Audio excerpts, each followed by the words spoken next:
Hi, listeners. Stories have so much power, and so does whoever controls the narrative.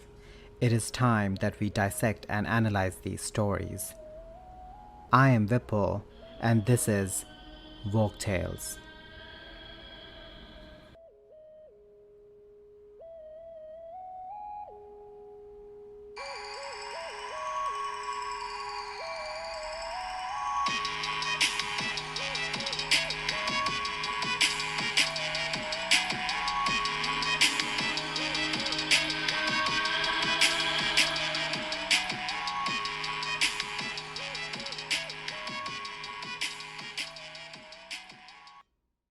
Hi, everyone. This week's story is Jorinde and Joringel.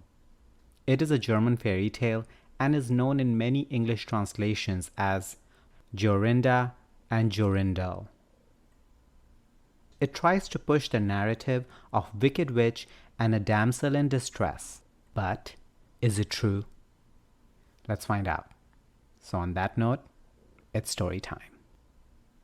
The story introduces us to the sort of fairy who gets left off of invite lists. She is very old, lives in a castle in the middle of the woods, and spends her days exploring the countryside in the shapes of an owl or a cat. This is what I want my retirement to look like. The fairy also has an extreme approach to property boundaries, which is less admirable. Any man who comes within 100 paces of her castle is frozen to the spot until she chooses to set him free.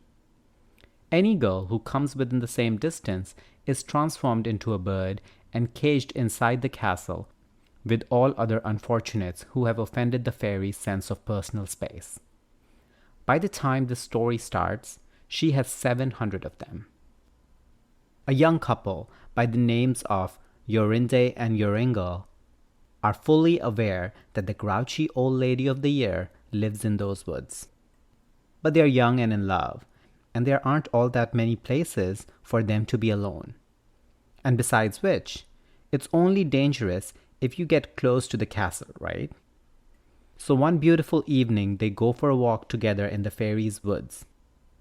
Unfortunately, they walk so far that by sunset they are in an unfamiliar part of the woods and don't know which path to take back home. Through the trees, Joringel glimpses stone walls. At the same time, Jorinde suddenly stops singing. When he turns around, he realizes she has been transformed into a nightingale. A fiery-eyed owl swoops suddenly upon them and transforms into an angry old woman. It is the fairy, comes to deal with the intruders. Joringel is frozen, unable to intervene as she seizes the nightingale girl and goes away to cage her. When she returns to release Joringel, he falls to his knees begging for clemency, but the fairy has no patience for that kind of thing and sends him on his way. He can't face the thought of going home without his fiancée, so he takes himself off to a different village and makes a living minding sheep. Often he returns to the castle, going as close as he dares, but can think of no way to get inside. Then, one night, he dreams of finding a purple flower that will grant him safe passage into the castle and break all enchantments, restoring Jorinde to her true shape. This is, of course, only a dream. But it's the most hope he has had since the girl he loved was changed into a bird by an angry fairy. So impossible isn't a word he's allowing into his vocabulary at this point. He looks everywhere for the flower, and on the 9th day of searching, he finds it. Armed with its magic, he returns to the castle and this time keeps walking until he's certainly within 100 paces. But he can still move. He touches the door with the flower and it flies open. His ears are immediately filled with bird song. Following that sound, he comes to a chamber filled with cages, where the fairy sits listening to her prisoners sing. It's her turn to be on the receiving end of the magical boundary enforcement. She can't come within 2 feet of that flower. What she does instead is seize Jorinde's cage and attempt an escape. Joringel, however, is faster. He springs at the cage and touches the nightingale with the flower, restoring Jorinde to her proper shape. She hugs him delightedly, and they go around the room, turning the birds back into humans, before at last going home to tell their remarkable story. As for what happens to the fairy, who knows? I'd still be watching out for the owls in that part of the country. The end.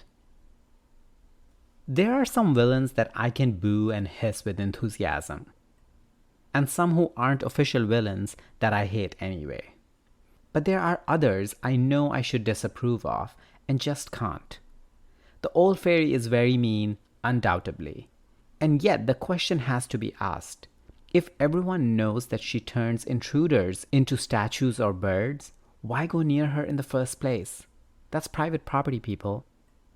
So while I'm tremendously glad that all those poor caged girls were finally set free, I'm glad the fairy is free too. On that note, bye for now.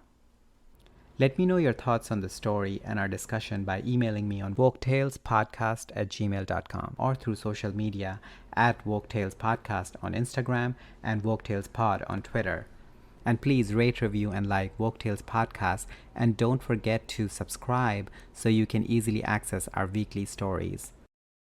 If you have any story recommendations, or if you want to come dissect and analyze a story with me, give me a shout out on email or social media, because whatever you do, keep dissecting and keep analyzing.